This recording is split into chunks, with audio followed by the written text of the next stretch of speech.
జరిగింది, అది మన చేతలో లేదు. కానీ ఇప్పుడు ఏం చేయాలో నేను చేసి చూపిస్తాను. సరేనా? 57% ఉందమ్మా. కానీ అందరికంటే అతను ధైర్యంగా ఉన్నాడు.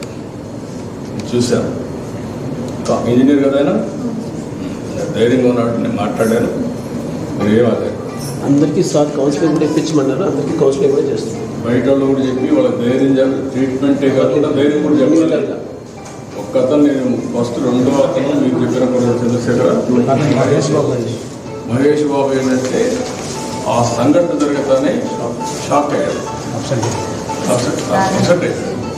నేను అడిగాను, నీకు జ్ఞాపకం ఉంది అన్న. లేదు సార్, అప్పుడప్పుడు జ్ఞాపకం. దాంతో ఒక రోజంతా సఫర్ అయ్యాడు. దెబ్బల కంటే అతనికి షాక్ ఎక్కువ వచ్చింది. దెబ్బలు తక్కువ, మెంటల్గా షాక్ వచ్చింది. ఇప్పుడంతా బాగున్నాడు.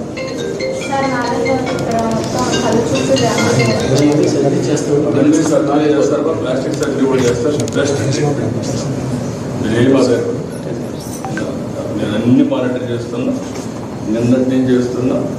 మా ఆఫీస్ సెక్రటరీ కూడా మానిటర్ చేస్తుంది.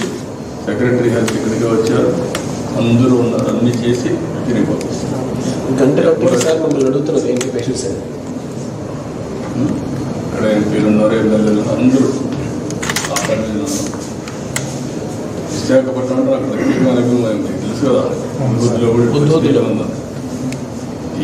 దీంతో ఇలాంటి సంఘటన జరగకుండా ఏం చేయాలో కూడా చూస్తున్నాం.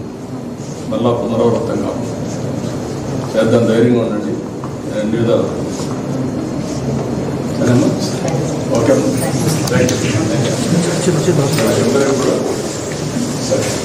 అందరికీ కర్ణాటక నేను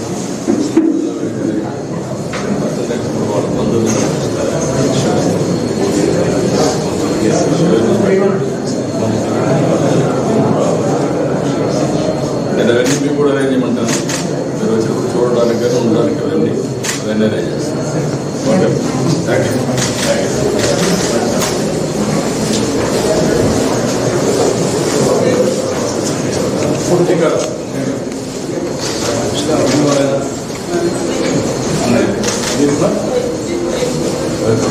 ఏం కదా, నువ్వు వెళ్ళకూడదు.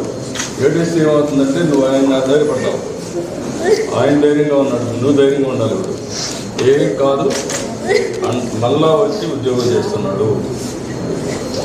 కొన్ని రోజులు సరేనా? అది నా బాధ్యత. సరేనా? ధైర్యంగా